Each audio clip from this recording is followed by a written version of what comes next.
foreign friends, please use the translator. It will be more easier. So later I will speak in Chinese. 大家好，我叫邵阳，来自华为消费者业务，负责的是消费者业务的战略工作。我加入华为已经21年了。在华为的工作中呢，有13年做的是无线网络的研究工作。比较相关的就是大家最近比较关注的5G。在剩下的8年里呢，我做的是消费者业务的工作。其中3年半我当的是首席品牌官，负责的是华为品牌的全球建设。剩下的4年时间呢，我做的是 work as the Chief Strategy Officer in Huawei. And in the past 5 years, I also work as a strategy. So I have tried to understand the trend of the industry and try to grasp the latest development. So today I would like to talk about some of the development in Huawei's technology. And as I know, we are at a critical point for the development.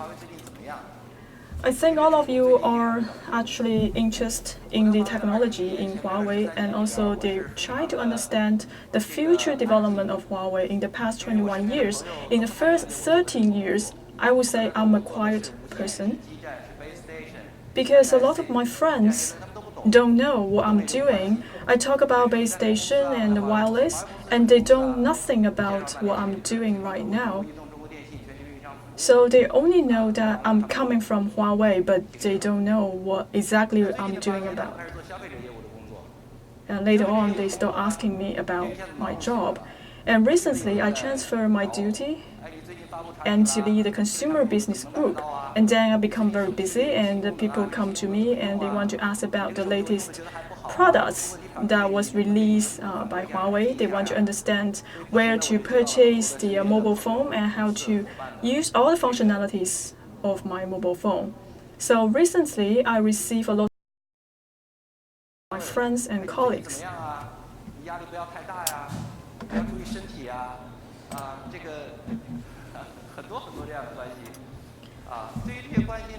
Indeed, I receive a lot of questions from my friends.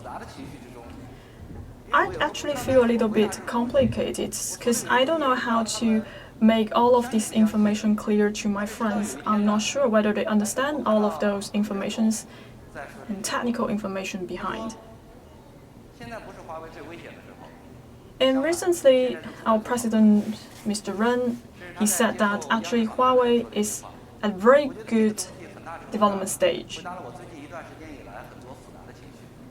Actually, his attitude helped to comfort my concerns. I remember back in 1998, when I first joined the company, we were working on wireless connection. At that time, when I entered the company, and I realized a banner that Huawei will become a leader in the wireless connection. Back in 1998, our products are quite weak and we have a very strong competitor. We always talk about the 7 giants in the industry, including Siemens, Ericsson. All of these are giants in front of us. So we have to make relentless efforts in order to approach our competitors so as to surpass all of the competitors. But at that time, we enjoy our work because we could see it every day we are making a small progress. So everything we are doing, I try to improve the experiences for our users. So I regained my passion. Last week, when I was in the meeting ended at around 10 p.m. When I went back to our office area, I found that our staff are still working. Then I asked the colleagues, why you're still here, why you're not going home? Because people who are working in the strategy office, they're doing a really hard work. Some of them even retire and around 45 years old. And those people told me that they have a lot to do, so they don't want to get home earlier. At that time, I can feel the passion just as I felt in 20 years ago, because we have the same kind of morale. back in 20 years ago, when we were working in the laboratory, actually, most of us have to went back home after 10 p.m. because we have a lot to do. There are a lot of concerns, a lot of problems to be resolved. So even though they start up really late, but they're very happy, they're enjoying the work.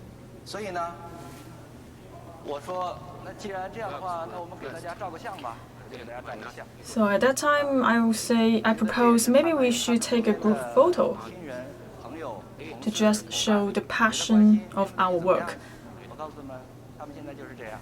Because some people always ask, what's Huawei been doing? So I will show them this photo saying that everyone is doing a good job. So this is actually the starting point for our strategy. So we are thinking, what will be the next? So I would like to talk about the two parts of our work. First of all is the ICT work. So as you may know that some of the 5G developments in Huawei, I believe all of you are aware of that. And the other part of our business is the consumer business. So it is about the tablets, PCs, mobile phone, etc. For all of these devices, back in 2011, we have set up the department, the Consumer Business Group, and we did realize a very fast growth in this area. And actually, back in Q1 this year, our sales could rank number 2 in the world. I think this trend will continue. Currently, the active users in the world for Huawei mobile phone is around 500 million people. It is not an easy task to accomplish. As I have just talked about, I have been working in the branding area for 3 years and 4 years in the strategy area. So at the beginning stage, I felt it is very reluctant for the consumers to accept the Huawei mobile phone. So even people who are working in Huawei, they may not choose Huawei as their priority. Because at that time I realized a lot of people are using other brands, for example, Apple, Samsung, etc. When they're looking at our own cell phone, they don't want to use it. So basically these people, they will bring 2 cell phones to work. So when they're meeting the clients from Huawei, they will use Huawei mobile phone, but if they want to use the mobile phone for their daily life, they probably will use other brands. So from that time, we realized that maybe we have a lot to improve for our own mobile phone. However, in recent years, we do see some progress and development in our mobile phone. We have to focus on the innovation and also the service for the Huawei. So for some of the people, you may be very familiar about the trajectory and the development of the Huawei. And we have made a lot of innovation for our mobile devices. So we actually one of the first to use the 2 cameras and also the fingerprint scanning, etc. All of these corporations actually inject innovation to our technology. And also we are the first who is using the AI chip in our mobile phone.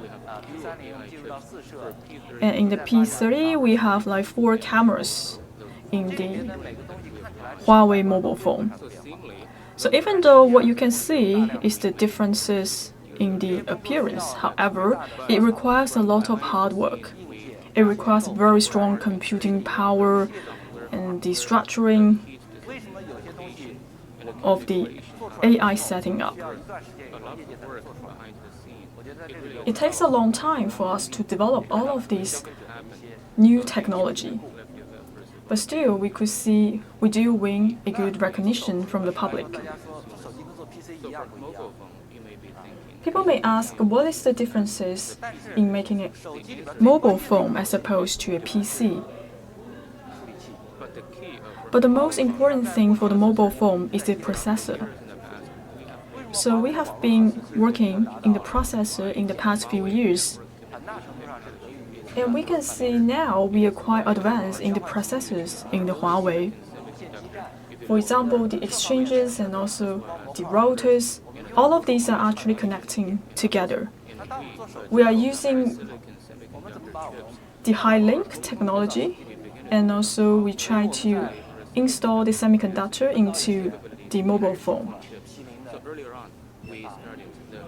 That's why we start to research and develop the keyring chip a few years ago. Again, it is quite a tough process.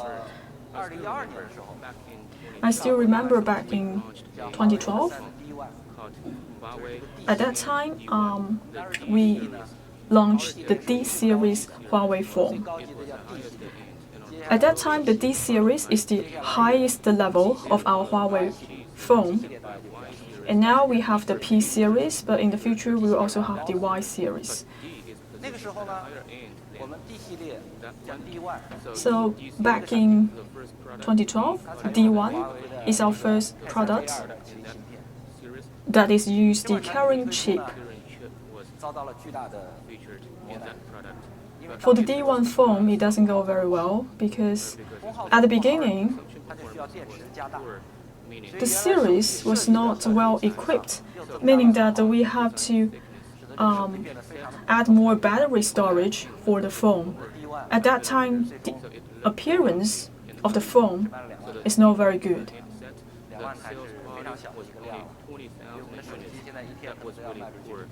At that time, we only sold 20,000 sets of the D1 phone. But now, you can see on a daily basis, we can sell the Huawei phone for around 500 to 600,000 sets per day. So back in 2012, we got a lot of criticism about the D1 phone. And we also upgrade the D1 phone into the D2 mobile phone. At that time, the sales went up a little bit. We sold around 50,000 sets. But still, people criticize about the phone again because they think it is not convenient to hold the mobile phone in their hand. And also, there are a lot of parameters and functionalities are not well designed. And later on, we developed the P series. Even though at that time, the D series is quite well ranked in the Huawei technology, but still, it does not gain popularity in the public.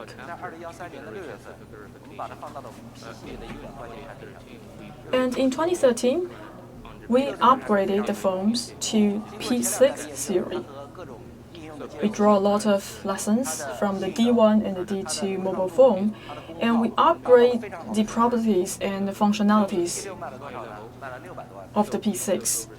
At that time, we hit a record high sales. We sold around 6 million sets of Huawei phone. And later on, we have the 910 and the 96 series, and we also input the AI chip into the mobile phone. And also we have the double MPO system into the Huawei mobile phone. So that's why I think the chip is extremely important for the Huawei mobile phone. During the process, we accumulate a lot of experience. We just want to make sure that the core of Huawei business is getting stronger and we get better mobile phones designed. And next, I would like to talk about the Android system. So for the Android system and for the code, you would say it have over 200 million codes. So as an engineer, you may understand how tough it is to edit the code.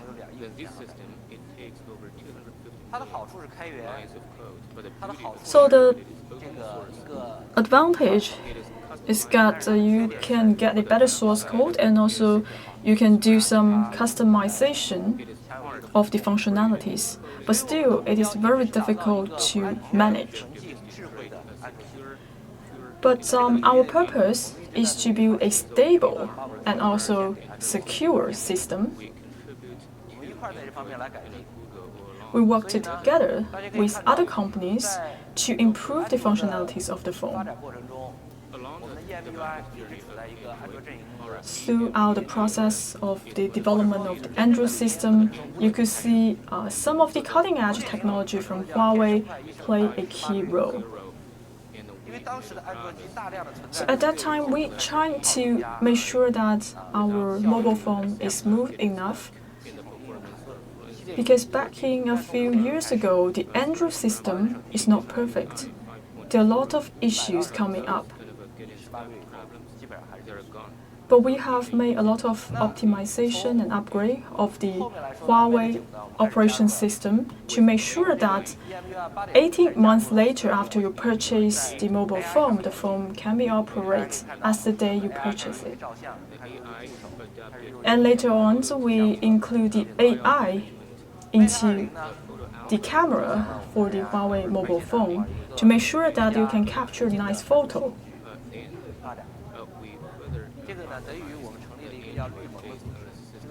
And also we have a Green Alliance, which is well supported by the internet giants in China. So for all of the authority, we only obtain restricted access from the users. For example, for some of the functions, they may not necessarily need all the user access from our clients. So for our clients and also the end users, so they can have a safe experience in using the mobile phone. Throughout the process, we still see a lot of problems encountered by our consumers. For example, people may talk about the properties and the functionalities of the mobile phone in playing games. At the beginning, some people are saying that, so by using the Huawei phone, it is not easy to play games on your mobile phone. Actually, we did a lot of research into that. Actually, this is a very simple logic. For example, in the past, you may feel the Wi-Fi is better than 4G, but sometimes it is not the case. So maybe we could think of a way, for example, to combine the usage of 4G and Wi-Fi. For some time, we actually don't need the users to make a control in order to shift the network. And we also include an editing system into the Huawei. And we actually release a lot of products to ensure that the properties of the Huawei is more optimized. For example, we released the GPU Turbo and the Link Turbo. So every step, we just want to make the parameters more optimized. So I have just summarized some of the work that we have done, but now I want to focus on what is the future trend. So we always talk about the ICT industry is actually at a critical point, but we still have to seize the pattern and the future trend of the industry. So for all the industry produce, the automobiles rank #1 in terms of value, and for the mobile phone, it actually ranked #2. So for mobile phone, it has played an essential role in the global industry. So actually, it has a development cycle. It is around 12 years. So back in the 80s, we would see the first analog phone, and back in 95, we would see the Nokia actually launch the feature phone. And later on, so we will see the smartphone that was launched by Apple. Now it's 2019. It is expected that we will see a new type of phone being released. So this is the future direction we have to consider. Before the new phone is coming out, maybe people will not think much because people are thinking that now we have very good mobile phone. So what makes a difference if you have a one extra camera or not?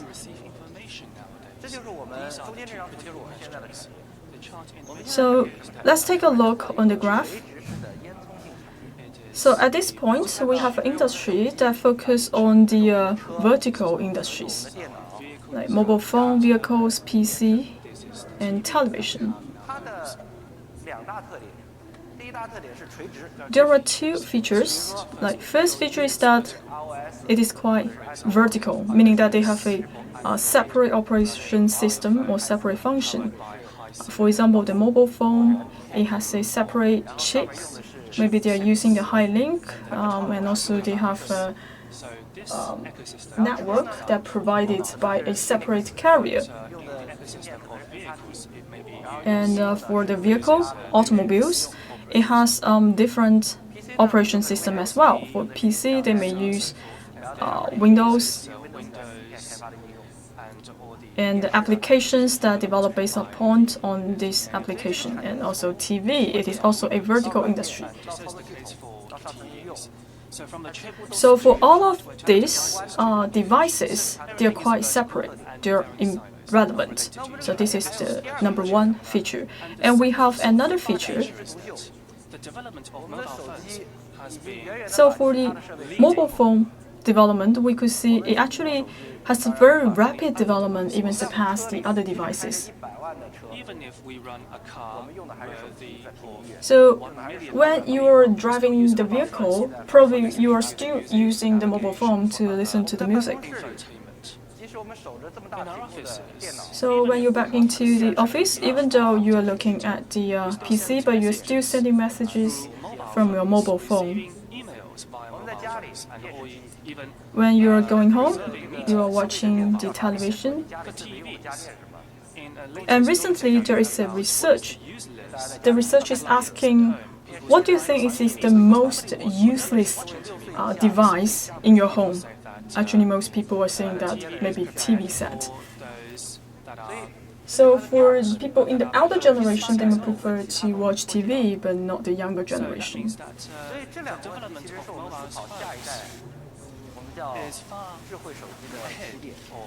So that's why we have to think about the future development of our mobile phone. How to make the mobile phone more artificial intelligent and to serve the consumers. At this point, we are actually seeing a new power coming up, that is the artificial intelligence. It can actually change the way we are living and also change the way how all of these devices are connected. So the purpose is to form the synergy for all of these devices. So I would say there are two layers. The first one is about the application enabling, and also there is a service level. So what connects these two layers together, it is the artificial intelligence. This is what we are doing right now.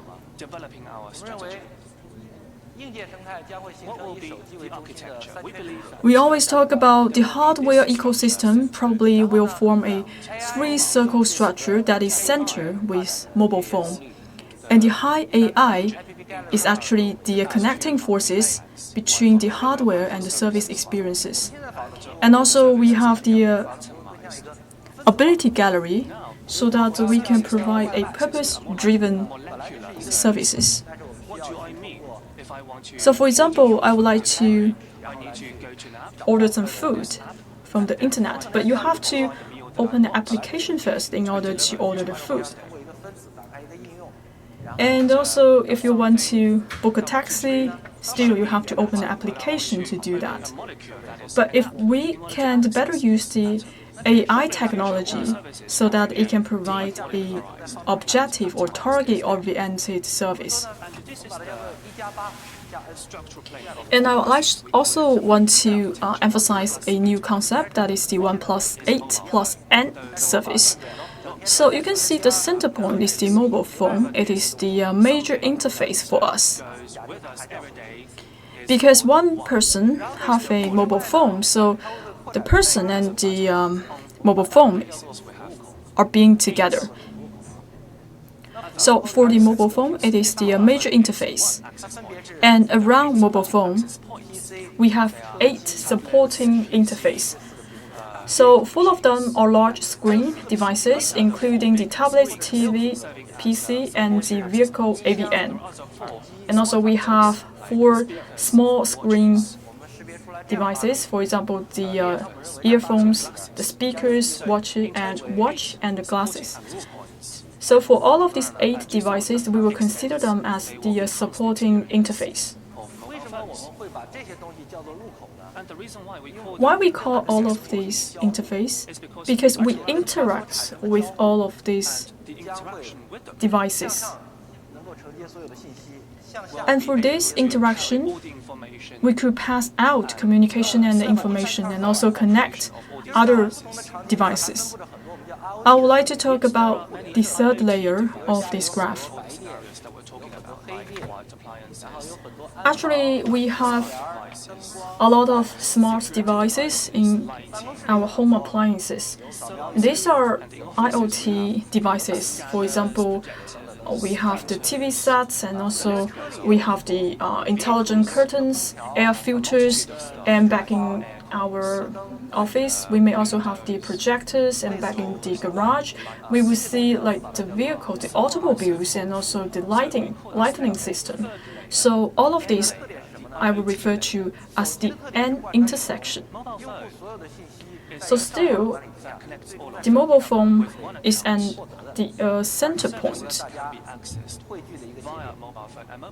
So all of the information will go back to the mobile phone. For the 8 supporting interface, each one of them may have a different feature. So each one of them have their own strength. For example, some of the devices, they have better functionalities compared to mobile phone. For example, watch. If we want to know the time, it's better to look at your watch as opposed to the mobile phone. And also for the television, the audio and the visual effect is much better than the mobile phone. But still, there were some disadvantages for some of the devices. For example, the TV, you could watch the television, but it's very difficult for you to actually touch the screen on the TV. And for the vehicle system, even though it is large, but it is not convenient for you to control and touch the vehicle screen because you are driving. For example, the headphone, it is easy to use, but there's no screen, so you cannot see some of the information about the earphone. So for all of these 8 devices, some of them may outperform the mobile phone, but some of them still have some disadvantages, which we need to improve in the future. So let's talk about how the mobile phone better interacts with the 8 other supporting interfaces. I would like to use only 2 examples. We have a lot of cooperation with automobiles companies. We used to work with BMW and the Audi, and we actually formed cooperation with over 10 brands in the automobile industry. That is to say, when people enter into the automobile, you don't have to use your mobile phone anymore.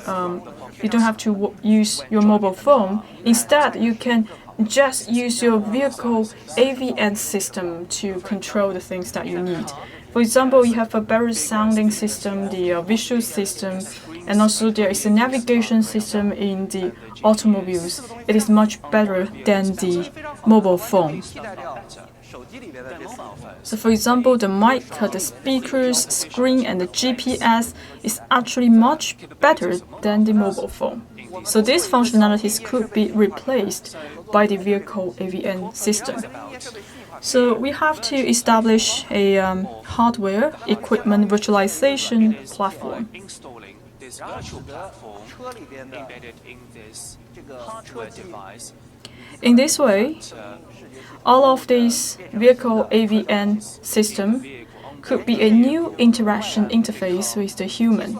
The access points can become interaction forms. But still, the CPU's functionalities still remains in the mobile phone. Mobile phone can be placed anywhere. But if you could better connect the mobile system with the vehicle AVN system, actually you don't need the mobile phone any longer. The machines and hardware on the vehicle. So with all of these attempts, you could make a better interconnection between the devices. Be fit for the hardware on the And also we may also consider adding more new functions into the devices. can be atomized so that your mobile In the future, when you enter into a vehicle, you don't have to hold your mobile phone, but you can realize all of the functions you would like to have in the vehicle AVN system. But the mobile phone cannot completely replace the vehicle AVN system or vice versa, because we have to consider the CPU. So for the mobile phone, the CPU will be upgraded on a yearly basis. 18 to 20 months. That means after So for the consumers, they may want to change the mobile phone every 18 to 20 months. But for the vehicle AVN system, it is very difficult to do an overall upgrade between 18 to 20 months.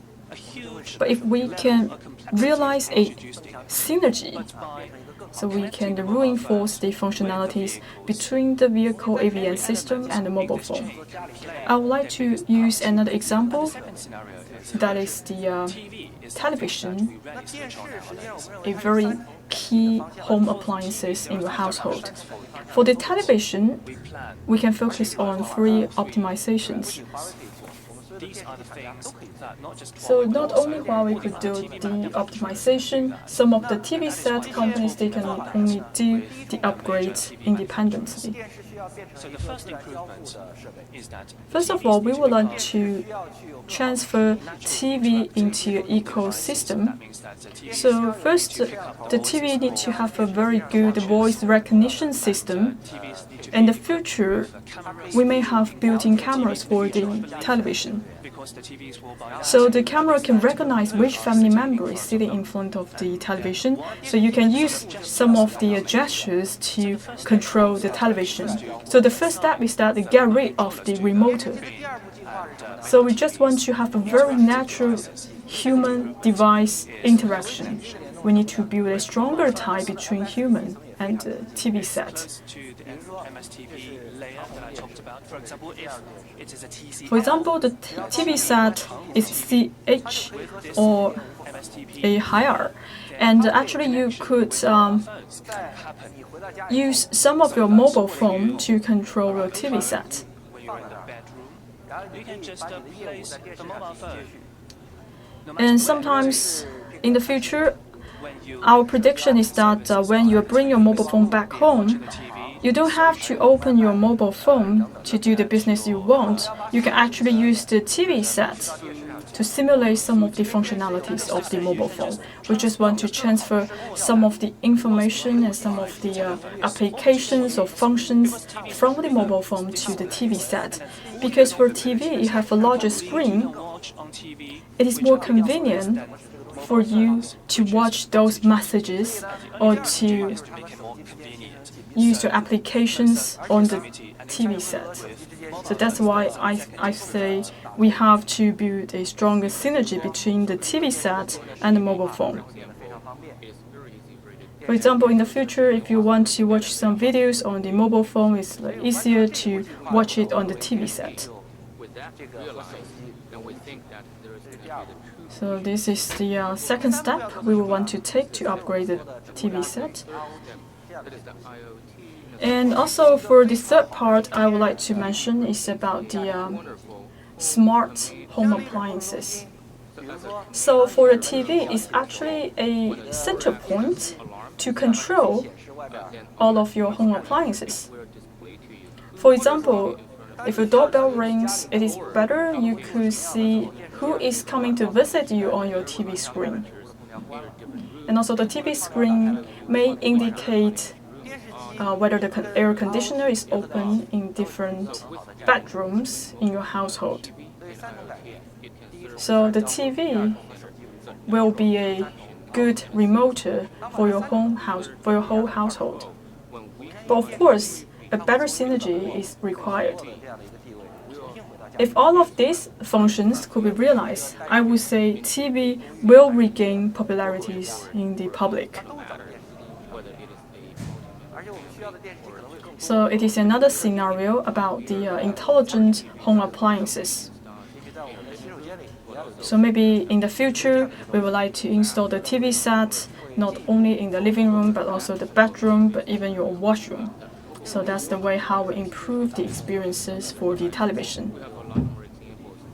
Actually, there are many examples to illustrate the functionalities about the synergy. So I just talked about the 1+8 synergy. So now I will want to talk about how to better leverage the 1+8 interface so as to build the IoT hardware ecosystem. So first of all, we have to talk about the AI application in the devices, and also we have to talk about the synergy between the devices. This year is 2019. Back in 20 years ago, it is actually starting point for a smart home appliances. So at that time, we still remember a release from Microsoft. They are talking about a digital home scenario. Now, 20 years later, there's not much change. We know about the concept about the home appliances, smart home appliances, but still, it is just a concept because it requires a lot of upgrade and optimization. And it is quite technical and difficult in its nature. So in a household, there are over like 10 or 20 brands associated. For example, some brands are focusing on the TV set, some of them focusing on the lighting and the air conditioners. So all of these home devices, they're using different brands. So they're separate units. It is very difficult to connect all of these devices and units all together. It's quite hard to build a synergy. As you would say, there are different brands. It is very difficult for them to cooperate. But maybe the easier way is to develop an application. So you could use this application to control all of these home appliances. But what happens if you have over 20 brands of home appliances in your home? So you have to download over 20 applications. That is quite difficult. So at this point, the home appliance industry, they're doing a lot of breakthroughs and a lot of attempts. And also for the applications, we also need some optimization.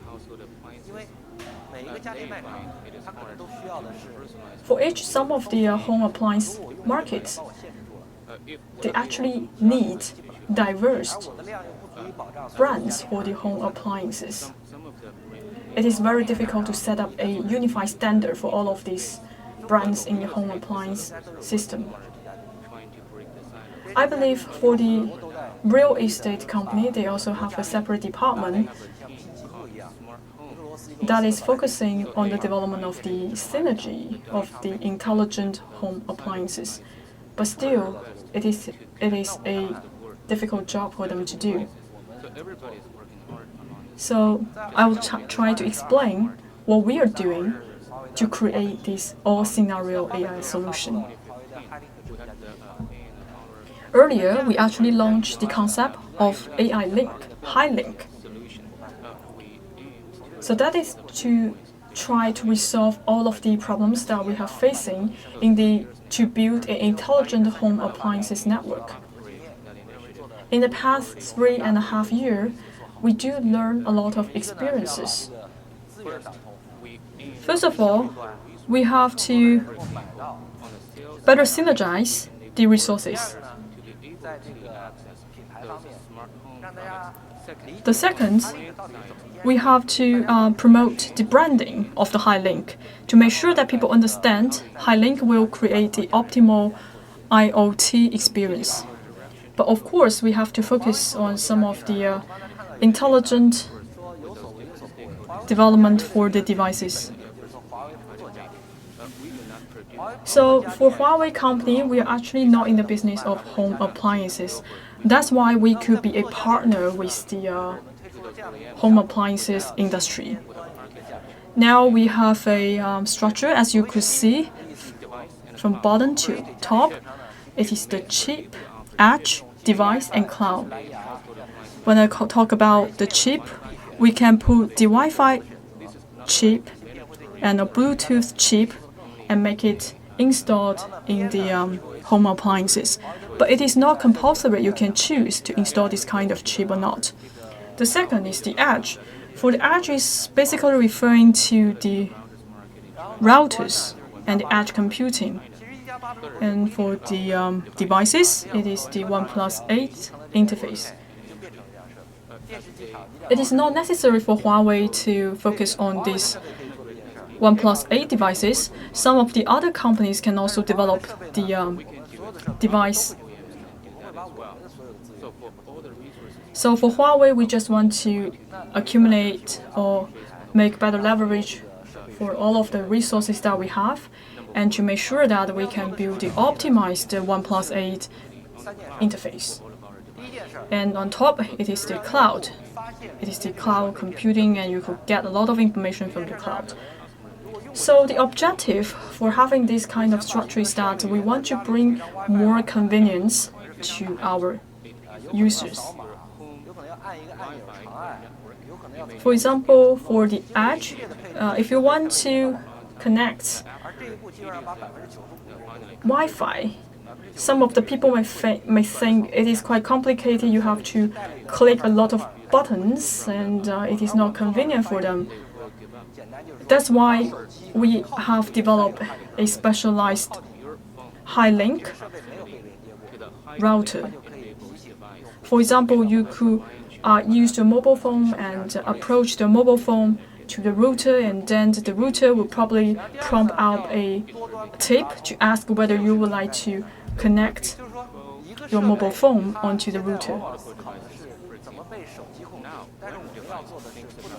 And also, we are focusing on the multi-layer synergy for the devices. For some of the devices, it is connected by the mobile phone, but not every device. So we may want to think about what happens if it is not a mobile phone to connect all the devices. For example, maybe you could use your watch or headphones to connect the devices you want. And the third point I want to make is that it's about the synergy and the interconnection between the devices. For example, when you go back home after work, when you open your door, so the smart home appliances can recognize this behavior and activity, and some of the lights will turn on automatically. So this is the experience from the AI home appliances. And for example, if you go to bed, you are wearing a wrist, a handband. If the band can detect that your temperature is dropping off, so that the air conditioner can change the temperature accordingly.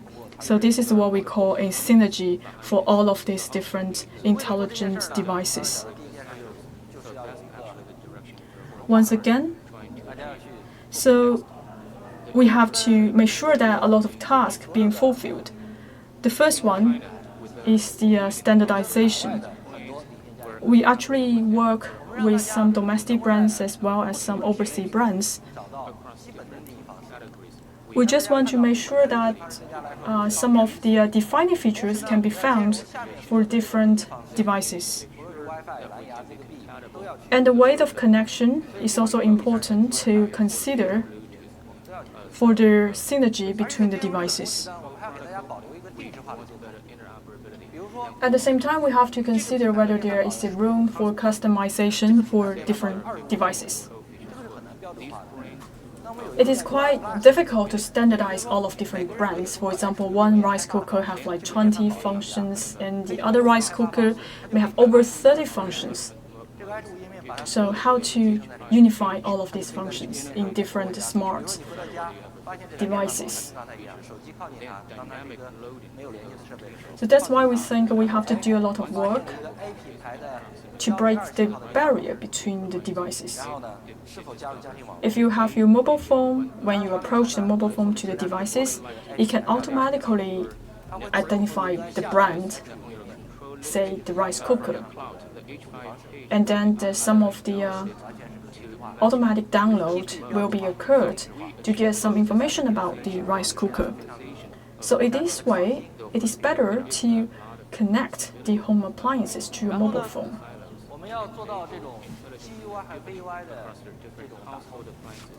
And also we have to create a synergy about the GUI. So when I say GUI is the graphic UI, it is actually adapted to those visual devices. And also we have the VUI, which is focusing on the voice recognition. For example, I would like to talk about the bulb. If you're using a graphic to control the bulb, we have to consider what are the parameters and the specifications. And we also have to consider how to control this device through other interfaces. Another thing we do is quite unique. Back in Shenzhen, we actually built a laboratory. So for the laboratory, it's focusing on the development of the smart home appliances. The development of the smart home appliances is quite different from the application. We set up 4 key areas.